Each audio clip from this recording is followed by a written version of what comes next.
Hello बच्चों, class 12 mathematics CBSE board जो कि 9 मार्च को इसका पेपर लगा हुआ है मैथ्स का बच्चों। और उसी से रिलेट हम एक ऐसा क्वेश्चन आपके पास लेकर आए हैं जो कि 6 नंबर का होगा बच्चों। 6 नंबर का क्वेश्चन है।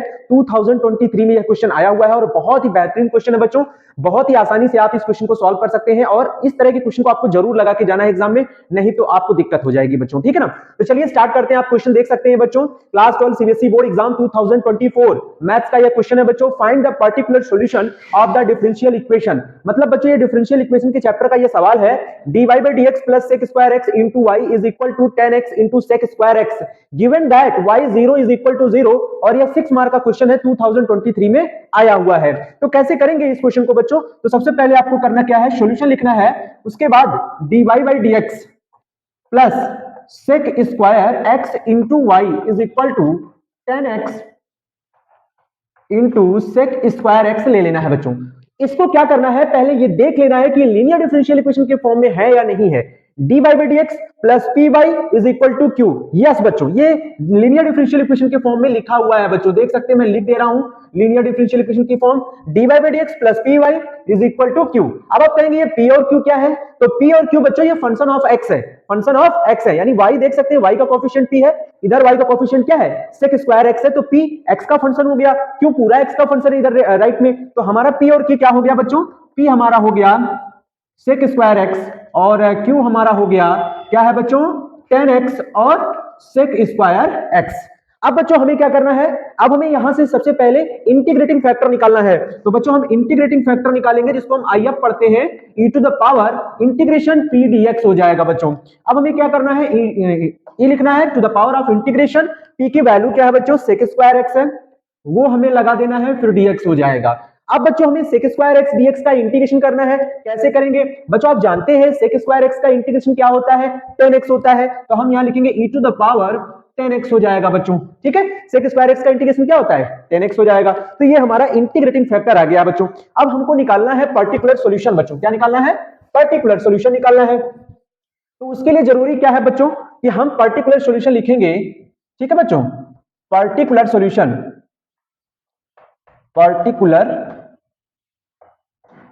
सॉल्यूशन इज, ठीक है बच्चों। पर्टिकुलर सॉल्यूशन क्या होता है? उसका फॉर्मूला होता है बच्चों। उसका क्या होता है? फॉर्मूला होता है। पहले मैं फॉर्मूला लिख देता हूं, y into integrating factor is equal to integration q into integrating factor और यहां लिख जाएगा dx प्लस का c हो जाएगा बच्चों।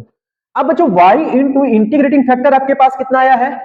e to the power 10x आया है बच्चों, इज इक्वल टू q की वैल्यू बताइए बच्चों। q की वैल्यू है 10x sec square x, 10x है और sec स्क्वायर x है। और यहां क्या लिखा है बच्चों? इंटीग्रेटिंग फैक्टर कितना है, हम यहां से ये हटा देते हैं। Given that y0 is equal to 0, y0 is equal to 0 मैं यहां पे लिख लेता हूं बच्चों, थोड़ा ध्यान रहेगा।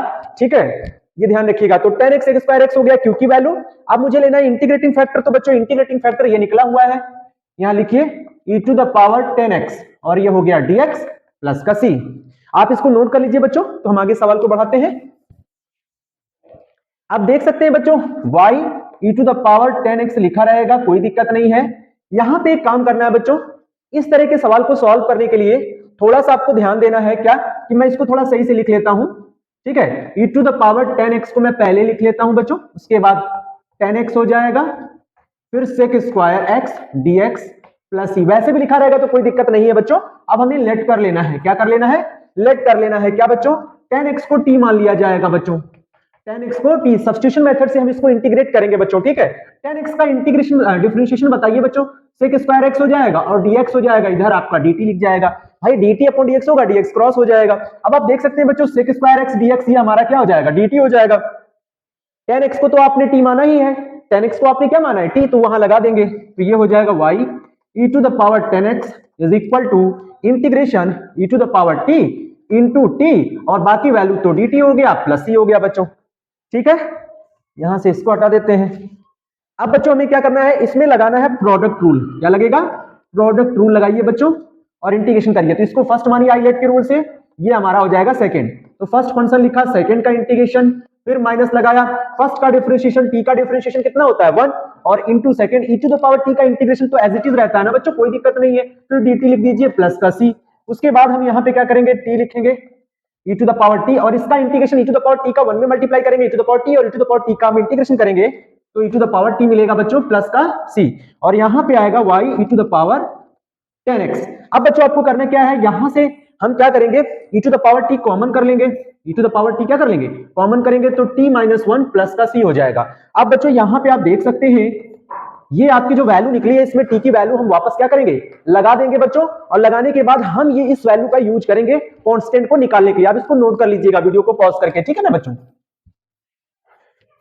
तो बच्चों हम यहां पे क्या करेंगे, यहां लिखेंगे y e to the power 10x, और यहां पे देख सकते हैं e to the power t की वैल्यू क्या है बच्चों 10x है, यहां लगाएंगे, t की वैल्यू है 10x है, यहां लगाएंगे -1 प्लस c। अब बच्चों हमें क्या करना है, e to the power 10x से बोथ साइड्स डिवाइड कर देना है, इस वैल्यू से पूरे बोथ साइड्स में क्या कर देना है, डिवाइड कर देना है। या फिर अभी ऐसा करिए, पहले हम y 0 0 के लिए c निकाल लेते हैं, ठीक है। तो हम इसको इक्वेशन नंबर फर्स्ट मान लेते हैं, क्या मान लेते हैं, फर्स्ट मान लेते हैं, और x की जगह लगा देते हैं 0। ये देखिए y 0 का मतलब क्या होता है, y 0 का मतलब होता है कि y x होता है यहाँ पे बच्चों, तो x की वैल्यू 0 है, देन y की वैल्यू क्या हो जाएगी, 0 हो जाएगी, y भी हमारा क्या है, 0 है। तो जब y 0 लगाएंगे तो ये पूरा पार्ट 0 हो जाएगा, और यहां 0 लगाएंगे e टू द पावर 10 0, तो आप समझ रहे हैं यहाँ 10 0 लगेगा, यहां 10 0 लगेगा, +1 प्लस का c। अब इसको थोड़ा सा हटा दीजिए, अब आप देख सकते हैं बच्चों ये तो 0 ही रहेगा, e टू द पावर 10 0 का मान 0 ही होता है बच्चों, तो e to the power 0 10 0 0 +1 plus का c, e to the power 0 का मान 1 होता है बच्चों, ये 0 +1 हो जाएगा प्लस c, यहां तो 0 ही है, इसका मतलब हम यहां से अब क्या निकाल लेंगे, c निकाल लेंगे बच्चों। तो आप देख सकते हैं c की वैल्यू 1 का 1 में इंटू 1 प्लस c, अर्थात c की वैल्यू जो आएगी वो -1 आएगी बच्चों, और ये c का मान हम यहाँ पे क्या करेंगे, पुट कर देंगे, देन आपके 6 नंबर पक्के हो जाएंगे, पर्टिकुलर सॉल्यूशन आपको मिल जाएगा बच्चों। देखिए फ्रॉम फर्स्ट लिख दीजिएगा, फ्रॉम फर्स्ट इक्वेशन क्या हो जाएगा, y e to the power 10x is equal to e to the power 10x, bracket में लिखा हुआ है 10x प्लस का 1, और c की वैल्यू कितनी मिली है, -1। बस आप चाहे तो यहाँ छोड़ सकते हैं, या फिर e to the power 10x से बोथ साइड्स मल्टीप्लाई भी मतलब डिवाइड कर सकते हैं, वो भी आपका आंसर करेक्ट हो जाएगा, चाहे तो कर लीजिए। तो जब हम e to the power 10x का करेंगे ये कट जाएगा बच्चों, यहाँ बचेगा आपका 10x प्लस का 1, और यहाँ पे डिवाइड करेंगे e to the power 10x का, तो ऊपर जाएगा बच्चों, तो माइनस का 10x लिख जाएगा, बस यही आपका आंसर हो जाएगा। ये आपका क्या है बच्चों, ये 10x लिखा हुआ है, थोड़ा सा ध्यान दीजिएगा, ठीक है। तो ये आपका आंसर है, ये भी सही है, यहाँ पे भी छोड़ देंगे तो भी कोई दिक्कत नहीं है, दोनों ही आंसर हमारे करेक्ट हैं, और यहाँ से आपको 6 नंबर मिल गए हैं बच्चों। तो इस तरह के सवाल की आपकी प्रैक्टिस होनी चाहिए। अगर आप पर्टिकुलर सॉल्यूशन निकालना नहीं जानते हैं तो ये क्वेश्चन देख लीजिए। इसी तरह से देखिए बच्चों, मैंने कोई हार्ड लेवल से नहीं बताया, बहुत इजी तरीके से बताया है, बहुत ज्यादा इधर उधर की बातें नहीं बताई है, ठीक है। तो आप आसानी से इसको कर सकते हैं, ओके।